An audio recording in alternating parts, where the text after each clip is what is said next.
So, hello everyone. I'm sorry for my editing skills and thank you very much for clicking this video. So, right now, everyone is talking about stray dogs, and you can see lots and lots of animal rights activists coming on the road to protest. So, in this video, let me share you some facts, some advantages, and some disadvantages of Supreme Court's verdict on removing all the street dogs from the streets.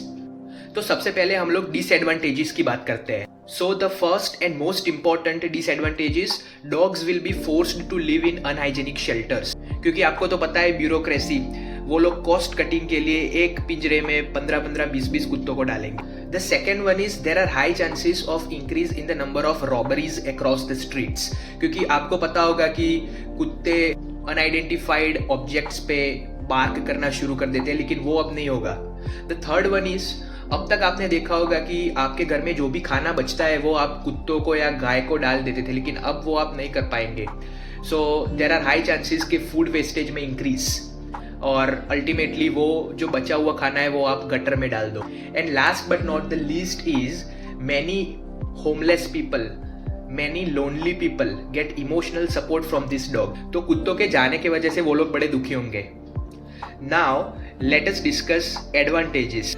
Last year 2024 में 3.7 million cases थे dog bytes के, which is a huge amount. And let me make it very clear that rabies has a 100% mortality rate. तो अगर आपको rabies हो गया और आपने इंजेक्शन नहीं लिए तो आप 100% मर जाओगे. Apart from the dog bite, there is also dog fecal contamination on the road. मतलब डॉग के फीसिस की वजह से बहुत सारे कम्युनिकेबल डिसीजेस स्प्रेड होते हैं, और आपको तो पता ही है कि म्यूनिसिपालिटी हो या कॉर्पोरेशन हो, कोई साफ नहीं करता.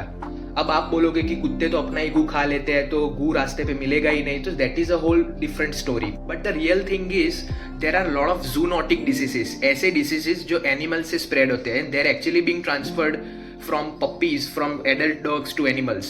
And some of the examples include hydatid cyst, जिसको हम echinococcus भी बोलते हैं.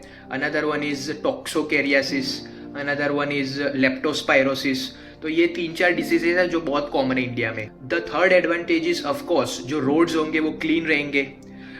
फोर्थ एडवांटेज इज कुत्तों को अच्छी ट्रीटमेंट मिलेगी. And the most important advantage, that is the fifth one, की रोड एक्सीडेंट्स कम हो जाएंगे. क्योंकि आजकल आपने देखा होगा कि अब गाड़ी जा रही है और कुत्ते सामने आ गए.